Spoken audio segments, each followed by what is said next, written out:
A paz do Senhor, meus queridos irmãos. Estamos aí enfrentando o período de quarentena, né? Onde todos nós devemos ficar em casa, referente a essa pandemia que afeta o nosso planeta, né? O coronavírus ou o Covid-19, como é chamado.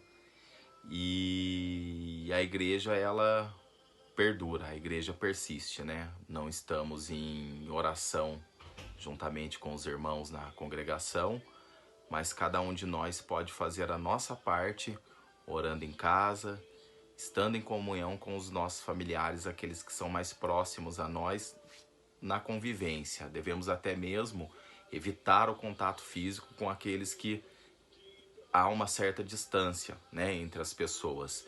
E muitos não estão levando a sério. E eu que trabalho no meio do público, alguns de nós necessitamos trabalhar e temos que sair nas ruas, né? Não tem o que ser feito, não dá para ficar dentro de casa 24 horas. E eu acabo conversando com outras pessoas que estão nesse meio, que estão na rua muitas vezes, e algumas delas usam versículos bíblicos para se apoiarem naquilo que contradiz ao que está sendo pedido por infectologistas, médicos e até mesmo por governantes do nosso país e de outros países. Para quem acompanha aí a mídia sabe que não é uma coisa somente no Brasil, mas em outros países que estão sendo afetados pela pandemia, o coronavírus. E eu gostaria de trazer uma palavra referente a esta situação, né? Lá em Marcos, no seu capítulo 16, o versículo 17 e 18 diz assim: E esses sinais seguirão aos que crerem. Em meu nome expulsarão demônios, falarão novas línguas, pegarão nas serpentes, e se beberem alguma coisa mortífera, não lhes fará dano algum. E imporão as mãos sobre os enfermos e os curarão. Mas o que eu quero chamar a atenção mesmo é quando diz aqui, ó, pegarão nas serpentes e se beberem alguma coisa mortífera, não lhes fará dano algum. Marcos, capítulo 16, versículo 18 especificamente. Depois nós temos em Salmos, de número 34, se não me falha a memória, o versículo 7, muito utilizado por essas pessoas que estão nas ruas hoje em dia, abusando da situação, né? Que diz, o Salmo de número 34, verso 7, diz assim: O anjo do Senhor acampa-se ao redor dos que o temem e os livra. Sim, bem verdade é que o Senhor nos livra de várias coisas, temos livramentos dos quais muitas vezes nem temos o conhecimento. Mas se nós pegarmos lá em Mateus, no seu capítulo 4, onde o Senhor Jesus foi incumbido, foi impelido, foi levado ao deserto antes de iniciar o seu ministério, para ser tentado por Satanás ali, para o início do ministério, nós vemos que o inimigo, ao falar com ele, disse-lhe: se tu és o filho de Deus, lança-te daqui abaixo, porque está escrito: aos seus anjos dará ordens a teu respeito, e tomar-te-ão nas mãos, para que nunca tropeces em alguma pedra. Isso está em Mateus, no seu capítulo 4, o versículo de número 6, dizendo que se Jesus, que é o Filho de Deus, e Satanás sabia disso, usou até a Escritura para tentar o Senhor, né? Dizendo: está escrito, aos seus anjos dará ordens a teu respeito e tomar-te-ão nas mãos, para que nunca tropeces em alguma pedra. E o que o Senhor Jesus respondeu? Versículo 7 do capítulo 4 do Evangelho de Mateus: não tentarás o Senhor teu Deus. Que essa referência, ela encontra-se em Deuteronômio, no seu capítulo 6, o versículo 16, onde o Senhor usou a própria palavra para acabar com o inimigo ali na situação. Então, o que eu venho a dizer com todo esse fato? Muitos Eu encontro muitas pessoas que fazem parte do grupo de risco com mais de 60 anos, 70 anos, e muitas vezes sem uma necessidade de ter que sair de casa, mas simplesmente pelo fato de não quererem estar dentro de casa, em querer estar em atividade, saindo para a rua, entre outras coisas.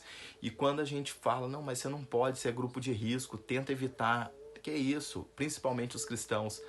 Está escrito o Salmo 34:7, como eu mencionei, o Evangelho de Marcos, que diz também sobre a gente pegar em serpentes, e entre outras coisas.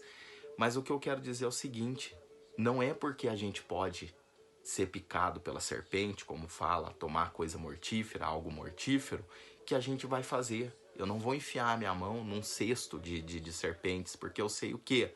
O próprio Senhor Jesus, que é o nosso exemplo máximo, é aquele que nós temos que usar como nosso maior exemplo e seguirmos o que ele nos ensinou.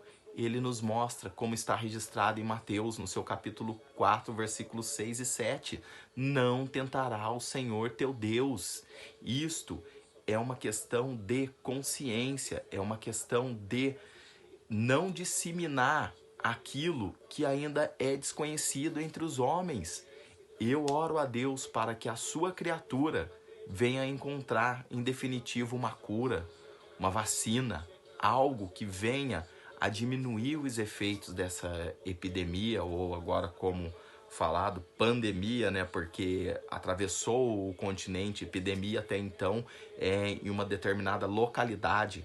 A partir do momento que ela não se restringe mais a uma determinada localidade e se espalha por diversas localidades, se torna pandemia, porque temos aqui no continente da América, América do Sul, América do Norte, continente asiático, onde se originou, lá na Europa, entre outros lugares.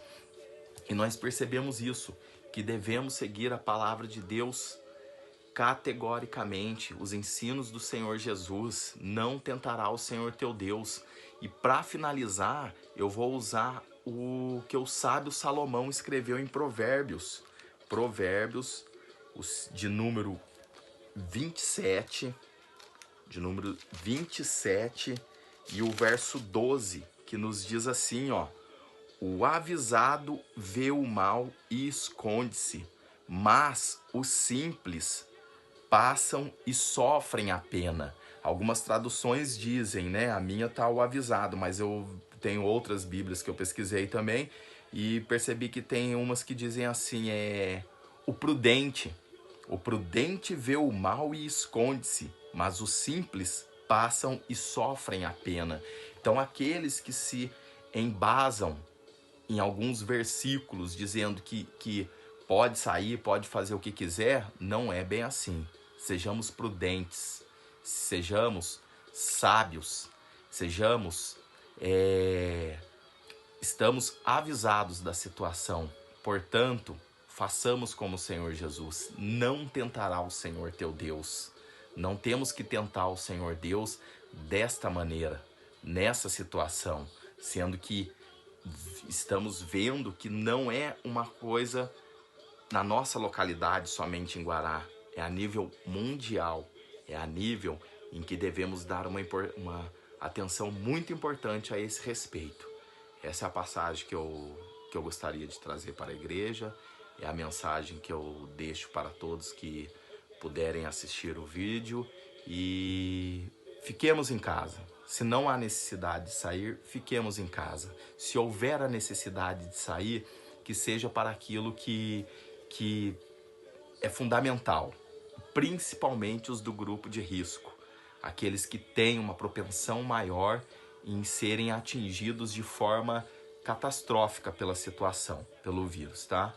E com essa mensagem eu gostaria de encerrar orando a todos aqueles que estão ouvindo, vendo, e possamos ter consciência dos nossos atos.